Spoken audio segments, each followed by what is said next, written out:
გურჯაანის საბიბლიოთეკო და სამუზეუმო გაერთიანებაში ინტელექტუალური თამაშის რასადროდის პროექტის ფარგლებში ერთდღიანი თემატური საღამო ჩატარდა, რომელიც სპორტის ყველაზე პოპულარულ სახეობა ფეხბურთს მიეძღვნა. ღონისძიების ორგანიზატორის პაატა ჩახვაშვილის განცხადებით, საღამომ საინტერესოდ და დაძაბულად ჩაიარა გამოვლინდა სამი საუკეთესო გუნდი, რომლებიც ადგილობრივი საბიბლიოთეკო და სამუზეუმო გაერთიანების მიერ დაწესებული საფეხბურთო ინვენტარითა და ფასიანი საჩუქრებით დაჯილდოვდნენ. ჩატარდა კიდევ ერთი თემატური ერთდღიანი თამაში რასად როდის, რომელიც თლიანად ფეხბურთის თემაზე იყო.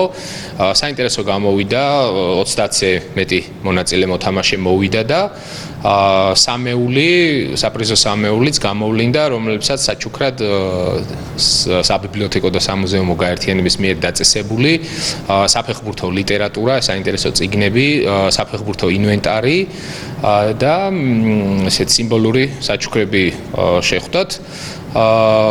საინტერესო გამოვიდა თამაში და შემდეგი ასეთი თემატური თამაში უკვე იქნება მთლიანად სპორტის თემაზე, ანუ არა ცალკე ფეხბურთზე და ეს იქნება დაახლოებით პერიოდი უკვე ვიცით, რომ სექტემბრის პირველ ნახევარში, სადაც ასევე მონაწილეობის მიღება შეუძლია ნებისმიერ ადგილობრივ მსურველს, ასაკის განურჩევლად, ანუ როგორც სკოლის მოსწავლეს, ასევე უფროსს და ასე შემდეგ და იქაც საინტერესო საჩუქრები ელოდება მოთამაშეებს და აი იმ სპორტული რასადროდისის შემდეგ უკვე მერე დაიწყება შემოდგომის სასკოლო სერია.